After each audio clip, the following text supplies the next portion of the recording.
ఇంతకు ముందు మూర్ఛవ్యాధి లేకపోయినా కొంతమందిలో గర్భిణీ దశలో మూర్ఛలు వస్తూ ఉంటాయి.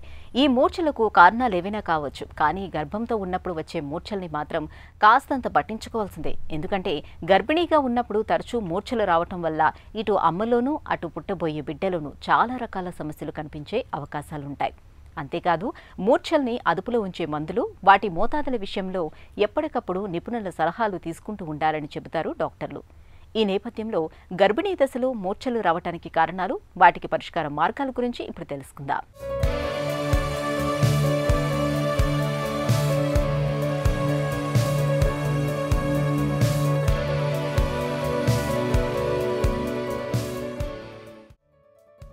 మనం మూర్ఛ అని పిలుచుకునే ఫిట్స్ అంటే అందరికీ భయమే. వ్యాధిగా అది ప్రాణాంతకం కాకపోవచ్చు, కానీ పదే పదే ఫిట్స్ రావటం, మూర్ఛ మందులతో కనిపించే దుష్ఫలితాలు, మూర్ఛ వ్యాధిపై సమాజంలో కనిపించే వివక్ష, ఇవన్నీ మూర్ఛ వ్యాధిని నేటికి మన సమాజంలో ఒక తీవ్రమైన సమస్యగానే నిలబెడుతున్నాయి. ఇక మహిళల్లో మూర్ఛ వ్యాధి ఉంటే పెళ్లి మొదలుకొని గర్భధారణ వరకు అనేక రకాలుగా వివక్ష కనిపిస్తుంది. మూర్ఛ వ్యాధి ఉంటే పెళ్లి చేసుకోకూడదని, ఒకవేళ పెళ్లి చేసుకున్నా పిల్లల్ని కనకూడదనే నమ్మకాలు మన దగ్గర కనిపిస్తాయి. నిజానికి అన్ని రకాల జబ్బుల్లాగే మూర్ఛ వ్యాధి కూడా ఒక సాధారణ జబ్బే. ఆధునిక వైద్యం బాగా అభివృద్ధి చెందిన ప్రస్తుత తరుణంలో మూర్ఛ వ్యాధి గురించి భయపడాల్సిన పనే లేదు. మహిళలు నిశ్చితంగా పెళ్లి చేసుకోవచ్చు, గర్భం ధరించవచ్చని చెబుతారు డాక్టర్లు. మూర్ఛ వ్యాధి ఉన్నది రీప్రొడక్టివ్ ఏజ్ గ్రూప్ అంటే 18 నుంచి 35 సంవత్సరాల వరకు ఉన్నారు ఫీమేల్ అంటే ఫస్ట్ డాక్టర్ని కలవడం అవసరం. న్యూరాలజిస్ట్ని ఒకసారి కలిసిన తర్వాత వాళ్ళకి మీ పాత సీజర్స్ ఎలా వస్తున్నాయి, పాత మందులు ఏవి వాడారు, కొత్తగా ఇప్పుడు ఏమైనా మందులు చేంజ్ అయినాయా, ఇవన్నీ చూసుకుంటూ ఏది ఫిట్ కంట్రోల్లో బాగా తీసుకొస్తుందో, లేటర్ ఆన్ రేపొద్దున పెళ్ళి అయిన తర్వాత ప్రెగ్నెన్సీకి ప్లాన్ చేసుకుంటే ఏది సేఫో, ప్రెగ్నెన్సీ సేఫ్ మందులు ఏవైతే ఉన్నాయో అసలు స్టార్ట్ చేయడమే అవే స్టార్ట్ చేసుకుంటాం. కొన్ని ప్రెగ్నెన్సీలో సేఫ్ కాదు. సో రీప్రొడక్టివ్ ఏజ్ గ్రూప్ అనుకున్న ఆడవాళ్లకు మొదలు పెట్టడమే ప్రెగ్నెన్సీ సేఫ్, గర్భం దాల్చడానికి ఖచ్చితంగా సేఫ్ అనుకున్న మందుల్ని వాడతాం. ప్రెగ్నెన్సీ ప్లాన్ చేసుకుంటున్నారు అంటే ప్రెగ్నెన్సీలో ఫిట్స్ రాకుండా ఉండాలి అంటే ఫస్ట్ మనం చూసుకోవాల్సింది ప్రెగ్నెన్సీ ముందు 9 నెలలు ఫిట్స్ ఎలా ఉన్నాయి, వస్తున్నాయా, రావట్లేదా. ప్రెగ్నెన్సీ అంతా సీజర్ ఫ్రీ, ఫిట్స్ రాకుండా ఉండడానికి ఫస్ట్ ఇండికేటర్ ప్రెగ్నెన్సీ ముందు 9 నెలల నుంచి సంవత్సరం వరకు ఫిట్స్ రాకపోవడం. సో బాగా ఫిట్స్ కంట్రోల్ తీసుకొచ్చిన తర్వాత ప్రెగ్నెన్సీ ప్లాన్ చేసుకోవడం అత్యుత్తమం. అండ్ వన్స్ ప్రెగ్నెన్సీ వచ్చిన తర్వాత మందులన్నీ మానేయాలా.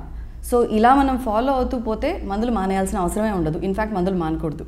మీకు ఏదైనా ప్రెగ్నెన్సీ వల్ల ఏమైనా ప్రాబ్లమ్స్ వస్తున్నాయి, బేబీకి ఏదైనా అనామలీస్ వస్తున్నాయి అంటే కంజనైటల్ జన్యుపరంగానో లేకపోతే బిడ్డలో ఈ మూర్ఛ వ్యాధికి సంబంధించిన మందుల వలన వచ్చే తేడాలు మొదటి ట్రైమెస్టర్లో అంటే మొదటి 3 నెలల్లోనే జరిగిపోతాయి. సో మొదటి 3 నెలలు చాలా కేర్ఫుల్గా ఉండడం అవసరం.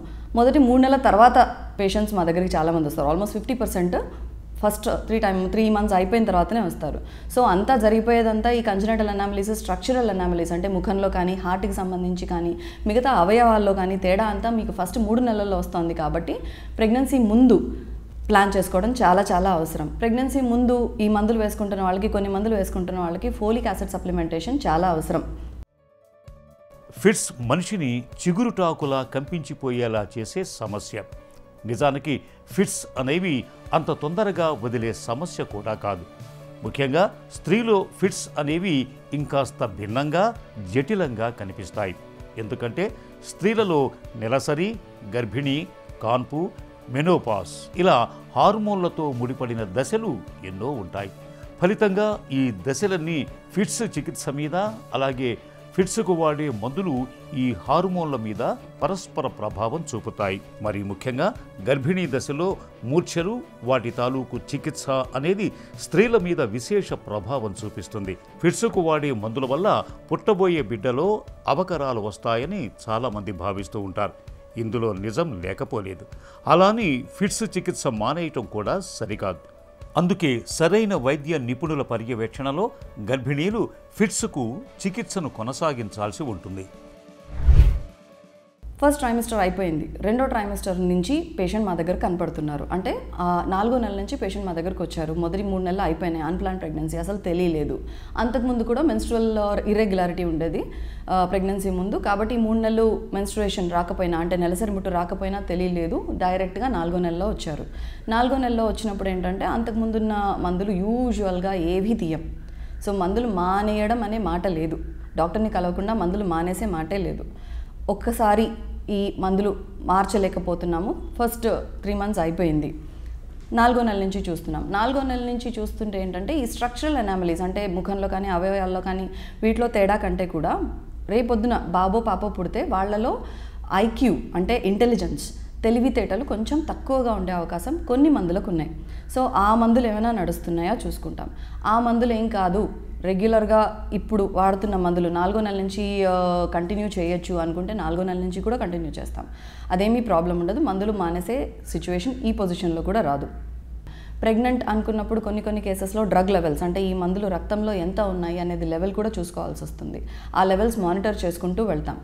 సెకండ్ ట్రైమిస్టర్ ఆ 3 నెలలు ఎలా ఉన్నారు, థర్డ్ ట్రైమిస్టర్ ఆ 3 నెలలు ఎలా ఉన్నారు, అలా మందుల లెవెల్స్ కూడా బ్లడ్లో మానిటర్ చేసుకుంటూ పోతాం. మూర్ఛ ప్రెగ్నెన్సీ టైంలో ఎందుకు రాకూడదు అంటే ఖచ్చితంగా రాకుండా ఉండడం చాలా అవసరం. మదర్లో కాంప్లికేషన్స్ ఉంటాయి అండ్ బేబీలో కూడా కాంప్లికేషన్స్ ఉండే అవకాశం ఎక్కువ. బేబీ చిన్నగా పుట్టచ్చు, కొంచెం గ్రోత్ రిటార్డ్ అవ్వచ్చు, కొన్నిసార్లు స్పాంటేనియస్ అబార్షన్ రావచ్చు. బట్ ఇప్పుడున్న లేటెస్ట్ ఎవిడెన్స్ ఏంటి అంటే, అఫ్కోర్స్ లెవెల్ బి ఎవిడెన్స్ అయినా సరే ఈ మందుల వల్ల ప్రెగ్నెన్సీలో మదర్కి ప్రాబ్లమ్స్ అంటూ చాలా వరకు మేమేం చూడట్లేదు. ఇంతకుముందు ప్రెగ్నెన్సీ పాత రకాల మందులతోని ప్రెగ్నెన్సీలో కొన్ని కాంప్లికేషన్స్ వచ్చినా కానీ లేటెస్ట్ మెడికేషన్స్తో ఆ కాంప్లికేషన్స్ మేమేమీ చూడడం లేదు. అంటే మదర్లో రేపొద్దున రక్తస్రావం అవుతుంది, ప్రెగ్నెన్సీ కంటే ముందు మదర్లో బీపీ పెరిగింది, లేకపోతే స్పాంటేనియస్ అబార్షన్స్ అవుతున్నాయి, బేబీ చిన్నగా పుట్టింది, బేబీకి ఇంటెలిజెన్స్ తక్కువ ఉంది, ఇలాంటివి ఏవీ కొత్త మెడికేషన్స్తో మేము చూడడం లేదు. గర్భిణీ సమయంలో ఫిట్స్ ఒక్కొక్కరిలో ఒక్కోలా మార్పు చెందే అవకాశం లేకపోలేదు. కొందరిలో ఫిట్స్ వచ్చే శాతం తగ్గుతుంది. అలా కాకుండా కొందరు గర్భిణీ స్త్రీలలో నిద్ర పట్టక మందులు సరిగా వాడకపోతే మాత్రం గర్భిణీ సమయంలో మూర్ఛలు వచ్చే శాతం పెరుగుతుంది. నిజానికి గర్భం ధరించిన సమయంలో ఎలాంటి మందులు వాడినా అవి పుట్టబోయే బిడ్డలో గ్రహణం మొర్రి, డౌన్స్ సిండ్రోమ్ లాంటి ఎదుగుదల లోపాలు, గుండెలో లోపాలు, మూత్ర వ్యవస్థలో లోపాలు, ఇలా రకరకాల సమస్యలు వచ్చే అవకాశం ఉంటుంది. మూర్ఛలకు మందులు వాడే గర్భిణీల్లో పుట్టబోయే బిడ్డల్లో ఈ అవకరాలు వచ్చే శాతం మరింత పెరిగే అవకాశం ఉంది. అయినప్పటికీ కూడా డాక్టర్ పర్యవేక్షణలో ఉంటూ మందులు వాడటమే మంచిదని చెబుతారు. జీవనశైలిలో మార్పులు అంటే కొంచెం ఎక్సర్సైజ్ ఏదైతే చెప్తామో రెగ్యులర్గా అందరికీ చెప్తామో వీళ్ళు కూడా మినిమల్ ఎక్సర్సైజెస్ చేసుకుంటారు. అండ్ మందులు స్కిప్ చేసే అవకాశం ఉండదు. సో మందులు పొరపాటున కూడా మానేయకుండా మందులు రెగ్యులర్గా వేసుకుంటే ఇబ్బంది ఉండదు. ఫోలిక్ యాసిడ్ సప్లిమెంటేషన్ టాబ్లెట్ ఏదైతే రాస్తామో అది రెగ్యులర్గా వేసుకోవాలి. దాని తర్వాత డాక్టర్ చెప్పినట్టు విజిట్స్ రెగ్యులర్గా తీసుకోవాలి. మంత్లీ ఒకవేళ డ్రగ్ లెవెల్స్ మానిటర్ చేయాల్సి వచ్చింది, మందులు లెవెల్స్ బ్లడ్లో తీసుకోవాల్సి వస్తుంది అనుకుంటే అది కూడా చేసుకోవాలి. నిద్రలేమి లేకుండా సాధ్యమైనంత వరకు జర్నీస్ అవాయిడ్ చేసుకుంటూ నిద్రలేమి లేకుండా కరెక్ట్ టైంకి ఫుడ్ తింటూ ఆరోగ్యకరమైన ఫుడ్ తీసుకుంటే సరిపోతుంది. మూర్ఛ వ్యాధితో బాధపడే గర్భిణీలు ఒకవైపు మందులు వాడుతూనే మరోవైపు జీవనశైలిలోనూ ప్రత్యేకమైన జాగ్రత్తలు తీసుకోవాలి. ముఖ్యంగా సమతులాహారం, నిత్యం తగినంత శారీరక వ్యాయామం ఉండేలా చూసుకోవాలి. రోజుకు కనీసం 8 గంటలైనా నిద్రపోవాలి.